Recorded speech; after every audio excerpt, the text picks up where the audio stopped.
దేవుని ఘనమైన నామమునకు స్తోత్రములు.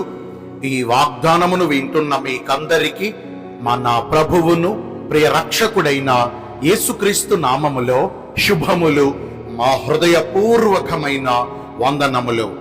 ఈరోజు మీ కొరకైన దేవుని వాగ్దానము యెషయా గ్రంథము 26వ అధ్యాయము 12వ వచనము. యెహోవా, నీవు మా పక్షమున ఉండి మా పనులన్నిటినీ సఫలపరచుదువు. మంచి దేవుడైన యేసయ్య ఈ మంచి వాగ్దానమును నిశ్చయముగా నేడు మనందరి జీవితములలో నెరవేర్చునుగాక. ఆమేన్. ఈ వాగ్దానాన్ని వింటున్న ప్రియ దైవ జనాంగమా, కొన్ని సందర్భాలలో మనము ఏదైనా పనులు ప్రారంభించినప్పుడు కావచ్చు, మనము ఏదైనా ప్రయత్నాలు చేస్తున్నప్పుడు కావచ్చు, మన కార్యాలలో కొన్ని ఆటంకాలు, కొన్ని అడ్డుబండలు మనకు ఎదురవుతూ ఉంటాయి. అయితే సైన్యములకు అధిపతి అయిన యెహోవా దేవుడు మనకు ముందుగా పోవచ్చు, మెట్టగానున్న స్థలములను సరళము చేయుచు, ఇత్తడి తలుపులను పగులగొట్టి ఇనప గడియలను ఆయన విరగగొట్టే దేవుడు. అంటే మన ప్రయత్నాలలో కావచ్చు, మన పనులలో కావచ్చు, మన కార్యములన్నిటిలో కావచ్చు, మనకు ఎదురవుతున్న ప్రతి ఆటంకములను, ప్రతి అడ్డుబండలను ఆయన తొలగించి మన మార్గములను, మన త్రోవలను ఆయన సరళము చేస్తారు. ఆయన మన పక్షమునందు వహిస్తారు. పక్షమున ఉండుట అనగా మనలో సగభాగమై ఉండుట. అంటే దేవుడు మనలను విడువక, మనలను ఎడబాయక, మనకు తోడుగా, మనలో సగమై, అంటే మనతో పాటు ఏకమై మనము చేసే ప్రతి పనులు, మనము చేసే ప్రతి ప్రయత్నాలు ఆయన సఫలమగునట్లుగా చేస్తారు. మన త్రోవలన్నిటిలో ఆయన మనకు విజయమును దయచేస్తారు. ఈ వాగ్దానాన్ని వింటున్న ప్రియ దైవ జనాంగమా, మరి నేడు యెహోవా దేవుడు మన పక్షమున ఉండి మన పనులన్నీ కూడా సఫలపరచాలంటే మనము ఎలాగున నడుచుకోవాలి? మొదటిగా మనము మన దేవుడైన యెహోవాను బట్టి ధైర్యము తెచ్చుకుని నిబ్బరము కలిగిన వారమై మన దేవుడైన యెహోవా మనకు అప్పగించిన దానిని కాపాడుకోవాలి. దేవుడు ఈ రోజున ప్రజలందరికీ అప్పగించినది ఆయన ఉన్నతమైన కృప.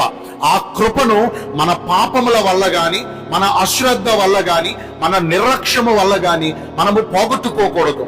దేవుడు మనకు అప్పగించిన ఆయన ఉన్నతమైన కృపను కావచ్చు, ఆయన మనకు అనుగ్రహించిన ఆయన గొప్ప రక్షణను కావచ్చు, మనము నిర్లక్ష్యపరిచి అశ్రద్ధను వహించి వాటిని మనము పోగొట్టుకోకూడదు. అంత మాత్రమే కాదండి, దేవుడైన యెహోవా వాక్కును శ్రద్ధగా ఆలకించుచు ఆయన మనకు ఆజ్ఞాపించుచున్న ఆయన ఆజ్ఞలన్నిటినీ హృదయపూర్వకముగా గైకోవాలి.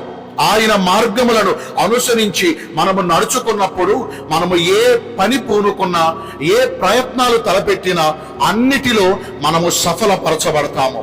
రెండవదిగా మన మార్గమును యెహోవా దేవునికి అప్పగించుకోవాలి. మనము ఆయనను నమ్ముకున్నప్పుడు, అంటే మన పూర్ణ హృదయముతో, హృదయపూర్వకముగా ఆయన యందు మనము నమ్మకమును నిలిపినప్పుడు ఆయన నిశ్చయముగా మన కార్యములన్నిటినీ సఫలపరుస్తారు. మనము కూడా ఈ రోజున నమ్ముతున్నాము గాని ఇంకా ఎక్కడో ఒకటో అరో అపనమ్మికలు మనలో ఉంటాయి. నమ్ముచున్నాము అంటే ఇక పూర్తి భారము దేవుని మీద మోపాలండి.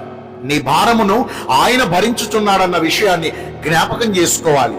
ఆయనను నమ్ముకున్న వారిని దేవుడు ఎంత మాత్రం కూడా సిగ్గుపరిచే దేవుడు కాదు. కాబట్టి మనము మన పూర్ణ హృదయముతో ఆయన యందు నమ్మకం ఉంచగలిగితే దేవుని యొక్క మహిమ కార్యాన్ని మన జీవితాల్లో పొందుకుంటాము. మరి అలాగున ప్రవర్తించి ఈ వాగ్దాన ఫలాన్ని పొందుకుందామా? దేవుడి కొద్ది మాటలు మనందరి వినికిడిలో దీవించునుగాక.